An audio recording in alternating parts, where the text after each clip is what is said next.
Assalamu alaikum wa rahmatullah. Welcome back to my channel nursing मंचूस। I hope you all are fine.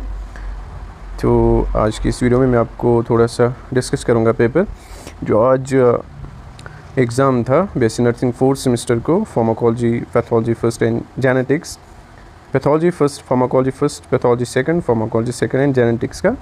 तो इसको थोड़ा सा discuss करेंगे पेपर को, क्योंकि बहुत सारे स्टूडेंट्स मैसेज कर रहे हैं कि सर थोड़ा सा कन्फ्यूजन है क्वेश्चन आंसर उसमें, तो उसको मैं थोड़ा सा इन शॉर्ट में थोड़ा सा एक्सप्लेन करूँगा जल्दी। और आप कमेंट सेक्शन में बता देना कि मेरी गेस में से कितना आया था, ठीक है। तो अभी इस वीडियो में मैं नहीं बताऊँगा, आप बता देना ऐसे ही कितना आया था, और अगर कोई ऑब्जेक्टिव में गलत बोलूँ तो आप करेक्ट कर लेना, ठीक है। चलो हम स्टार्ट करते हैं। पहला क्वेश्चन है, which are the following is an example of an cardio selective beta blocker, ठीक। तो इसका आंसर आएगा थर्ड मेटाप्रोलॉल। उसके बाद the most effective drug for status epilepticus in an adult is, इसका आंसर आएगा डायज़ेपम। उसके बाद एपिलेप्टिक ड्रग, ठीक है, याद रख लेना। The antidote of morphine what dose is, इसका आंसर आएगा आपको नालोजून, ठीक। D part, which are the following drug is used as an antidote for warfarin, ये तो आप सबको पता होगा, इसमें विटामिन के होता है।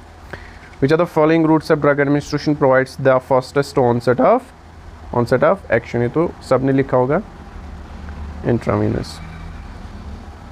Which drug is primarily used in the treatment of runworm ascaris infections, इसमें आपको पता होगा albendazole, ठीक है। नेक्स्ट क्वेश्चन ऊपर आते हैं,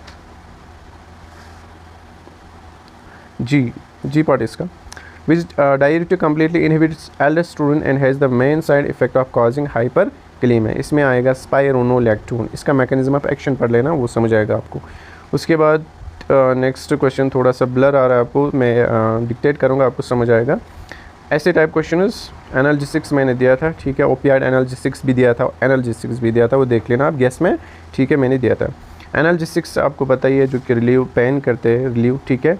इसमें आपको क्लासिफिकेशन दिया है, इसमें आपको दो क्लासिफिकेशन, यूजुअली आप दो अगर आप लिखते तो ठीक था, लाइक आपको लिखना था नॉन ओपियाइड्स जिसमें आते हैं पीसीएम आता है, पैरासिटामोल आता है, उसमें एस्प्रिन आता है, आइब्यूप्रोफिन आता है उसमें। उसके बाद नेक्स्ट अगर हम क्लासिफिकेशन की बात करेंगे, दैट्स ओपियाइड्स।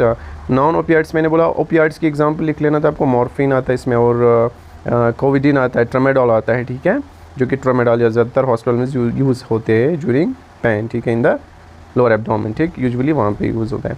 उसके बाद क्वेश्चन नंबर 3,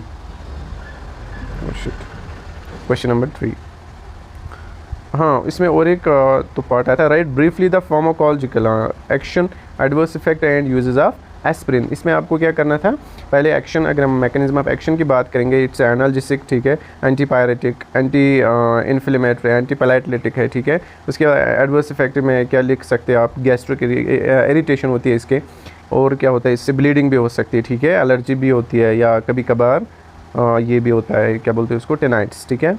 हाँ, उसके बाद यूजेस की अगर हम बात करेंगे, आपको पता है पेन में यूज़ होता है, फीवर, आर्थराइट्स में, क्योंकि एंटी इन्फ्लेमेटरी मैंने ऊपर बोला। उसके बाद हार्ट अटैक से भी ये प्रिवेंट करता है हमें। उसके बाद नेक्स्ट जो question, that short answer type question, इसमें पहला है दैट्स एक्सप्लेन द इंडिकेशन सॉल्बिटोमॉल, मैंने बोला था, ठीक है, याद रख लेना, ऐसे ही क्वेश्चन दिया था मैंने। Explain the indication, dose, adverse effect and nursing implications of salbutamol, ठीक। इसमें क्या इंडिकेशन थी, लाइक अस्थमा में यूज़ होता है, लाइक COPD में, ठीक है। इसमें आपको लिखा है डोज, ठीक है, डोज क्या देते हैं हम, 2 to 4, ठीक है, 2 to 4 mg ऑरली देते हैं, या 100 to 200 mcg, ठीक है, इनहेल हम कराते हैं पेशेंट को। एडवर्स इफेक्ट क्या इसमें आता है, ट्रॉमा, टैकीकार्डिया होता है, हेडेक होता है, लाइक दैट, ठीक है।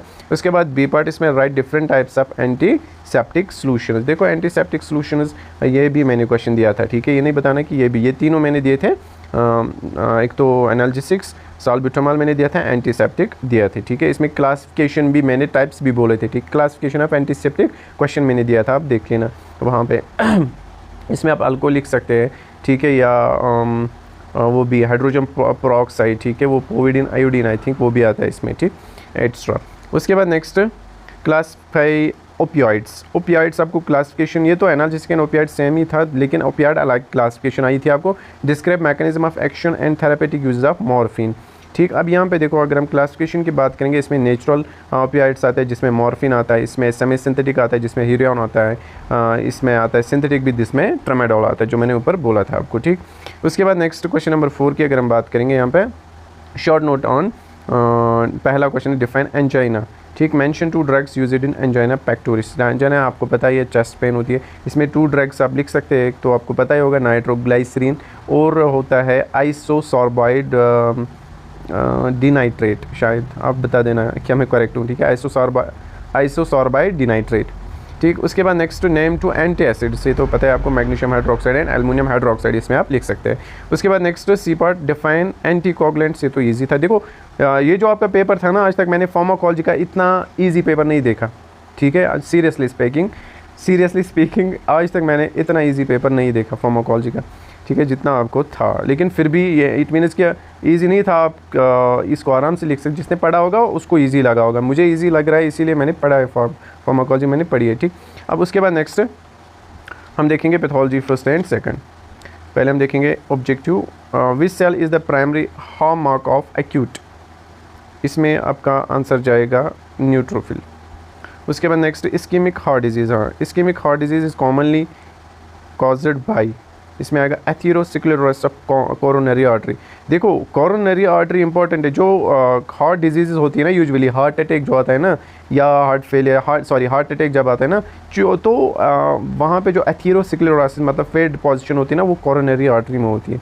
ये बहुत ही बड़ा इंपॉर्टेंट, वो आर्टरी है जो हार्ट को सप्लाई करती है ब्लड। देखो हम बोलते हैं कि हार्ट तक ब्लड आता है, पहले आता है लेफ़्ट एट्रियम में, ठीक है, फिर राइट एट्रियम में, फिर राइट वेंट्रिकल में जाता है, और वहाँ से आता है लेफ़्ट एट्रियम में, फिर वो जाता है लेफ़्ट वेंट्रिकल में। ठीक, तो ब्लड को खुद कौन सी आर्टरी सप्लाई करती है, हार्ट को खुद कौन सी आर्टरी सप्लाई करती है ब्लड, दैट्स कोरोनरी आर्टरी, जो कि हार्ट को सप्लाई करती है। अब इसी कोरोनरी आर्टरी में जब फेट डिपॉजिशन होती है, ठीक है, जब हम गंदी चीज़ें खाते तो एथेरोस्क्लेरोसिस मतलब फेट डिपॉजिशन होती है उसी कोरोनरी आर्टरी पे, तो उसका ल्यूमेन बहुत छोटा होता है, तो ब्लड सप्लाई अच्छे से नहीं हो जाती है हार्ट तक। जब ब्लड सप्लाई कम हो जाती है तो ऑक्सीजन भी कम पहुंचता है, ड्यू टू विच वहाँ पे डेथ ऑफ टिश्यू होती है, वहाँ पे हार्ट अटैक हो सकता है। ठीक, उसके बाद नेक्स्ट यहाँ पे स्टेनोसिस ऑफ कोरोनरी, ये तो मैंने बोला, which are the following infections increase the risk of cervical cancer in females, आपने लिखा होगा इसका आंसर। ठीक, ह्यूमन पैपिलोमा वायरस। उसके बाद नेक्स्ट डी, सी मैंने बोला, हाँ ठीक है। देखो Cassius necrosis is characteristically seen in which of the following diseases, इसमें आएगा आंसर ट्यूबरकुलोसिस। ठीक है, अब मैं एक्सप्लेन नहीं करूँगा, यहाँ पे वीडियो लंबा हो जाएगा। उसके बाद next short answer type question है यहाँ पे सेप्टिक शॉक। देखो सेप्टिक शॉक होता है जब सीवियर इन्फेक्शन होती है ना, जब भी सीवियर इन्फेक्शन होती है तो उसकी वजह से क्या होता है, सेप्टिक, ठीक है, याद रख लेना, इन्फेक्शन से रिलेटेड सेप्टिक इन्फेक्शन, तो it's caused due to the severe infection.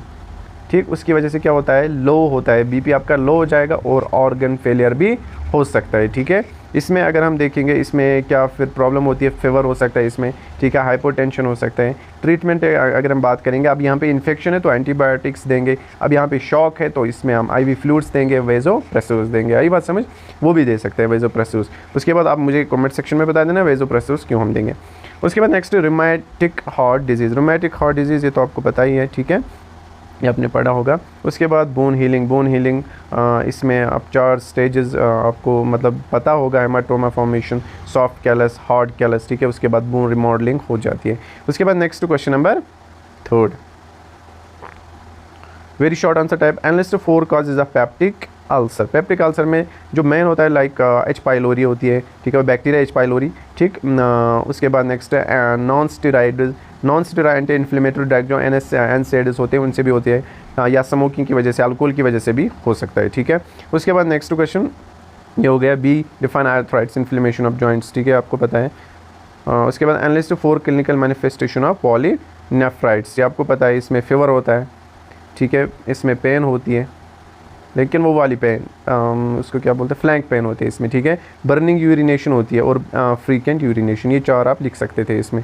ठीक है, उसके बाद नेक्स्ट हम देखेंगे जेनेटिक्स में मैं पहले बताऊंगा कि क्वेश्चन क्या आए थे इसमें, वेट, इसमें तो सारा आया था अब यहाँ पे अगर हम देखेंगे सेप्टिक शॉक आई थिंक मैंने नहीं बोला था, रोमेटिक हार्ट डिजीज़ मैंने बोला था, वुंड हीलिंग भी नहीं बोला था शायद, ठीक है, सेप्टिमेटिक हार्ट डिजीज़ बोला था, पेप्टिक अल्सर मैंने बोला था, आर्थराइट्स बोला था, पॉलीनेफ्राइट्स आई थिंक नहीं बोला था, ठीक है।